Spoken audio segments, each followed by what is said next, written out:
Episode 133, dated Friday the 4th of December 2009, Dominik Diamond.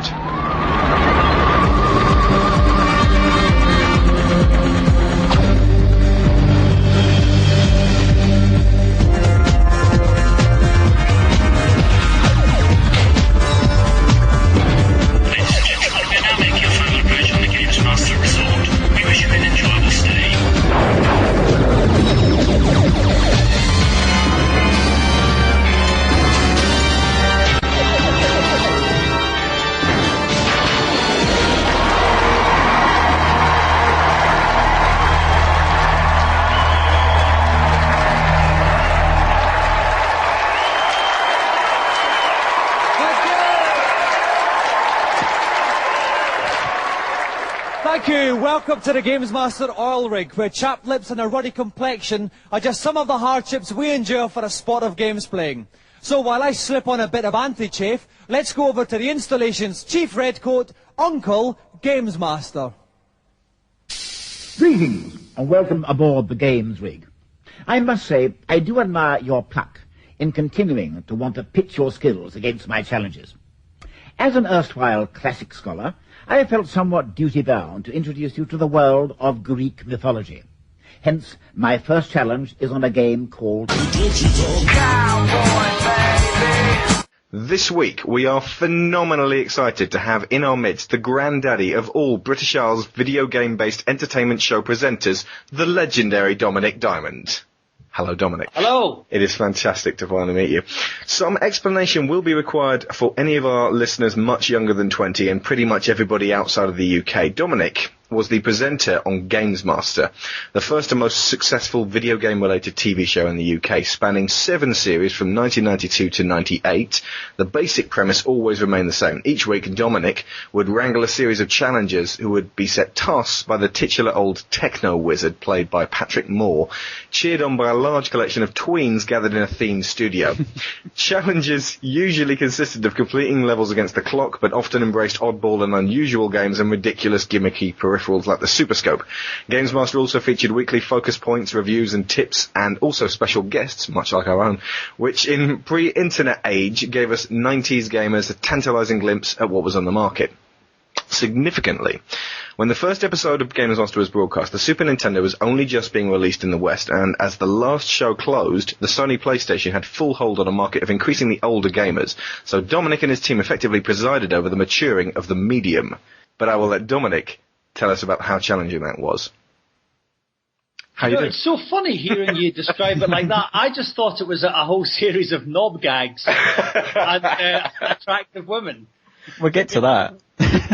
It was, but it was somehow formatted in a very special way for us, teenagers and 20-somethings. I don't know. Basically, our key demographic are going to be bouncing up and down in excitement at this point. I can't believe they got Dominik Diamond. Yeah, I tell you what, I don't normally get like this with guests on the show. I mean, yeah, we have some fantastic guests, but I've got a big smile on my face, and I'm like, Dominik Diamond. I grew up with this man on my TV screen, Dominik Diamond. Well, I'm just really happy that you're so chirpy. I imagine you might possibly end up like, Keith Moon or somebody that's sort of, GamesMaster, I don't want to even talk about it.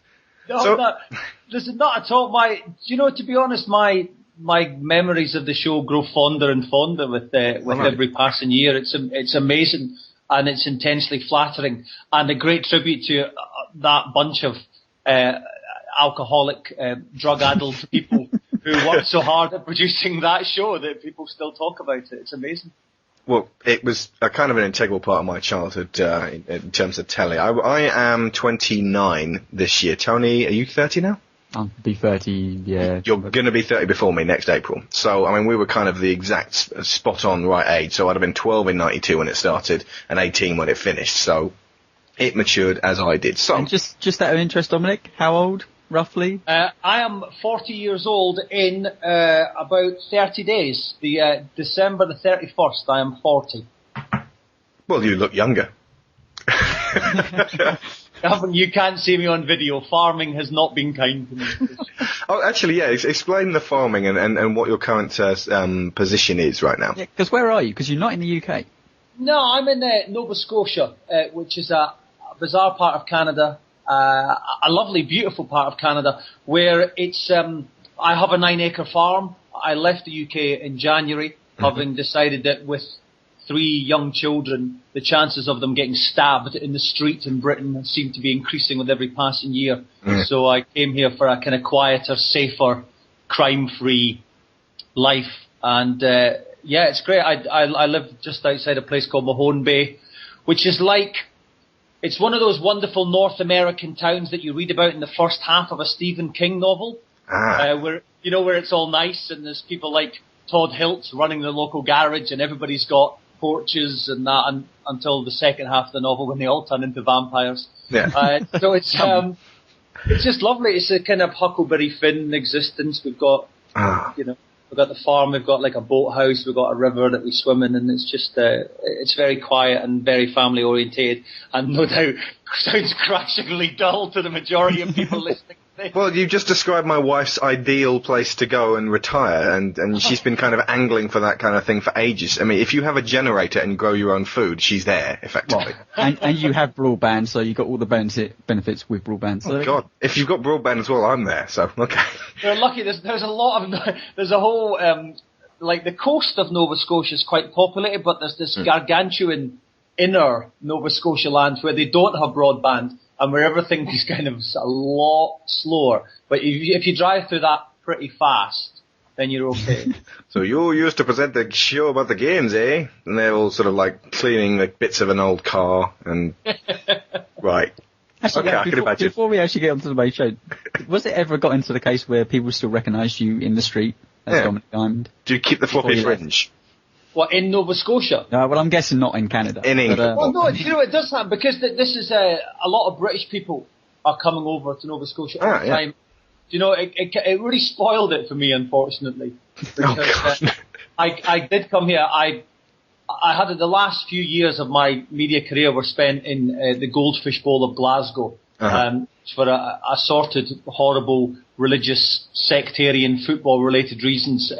Life was very dangerous and fraught, and I was desperate to go where somewhere where people didn't recognise me and didn't know me. But then we were here about a month, and all of a sudden, because I write a column in the newspaper over here about my new life, which I probably shouldn't have done if I wanted a quiet life. And all it took was that and Google for people to go, do you know what? We've just been on Google, and apparently you were quite famous back in the UK. So, it still happens. You sound like the Glaswegian Bill Bryson at this stage. I've also just got this picture of somebody walking through Nova Scotia, minding their own business, an expat, and then suddenly, did I just see Dominik Diamond? The hell? Cast your mind back to just around the 1992 time. How did GamesMaster come about, and how involved were you with the inception? I was nothing to do with the inception whatsoever. It was the genius that is Jane Hewland, the show's executive producer, and her wonderfully precocious son Harry, who they had got. Harry was loving video games. He had an NES at the time, and I think he'd said to his mum, who had a TV production company, why isn't there any TV shows on about video games? She floated the idea past lots of broadcasters. Channel 4 were the only ones who had that were surfing the zeitgeist enough to go, yeah, that could work. At that point, though, it was very much, I think it was going to be a much straighter show. It was only once I had auditioned and got the part and started fermenting craziness. With Jane and the producer Adam Wood and the director Cameron McAllister, then that it became this kind of camp innuendo-laden entertainment extravaganza. That it was.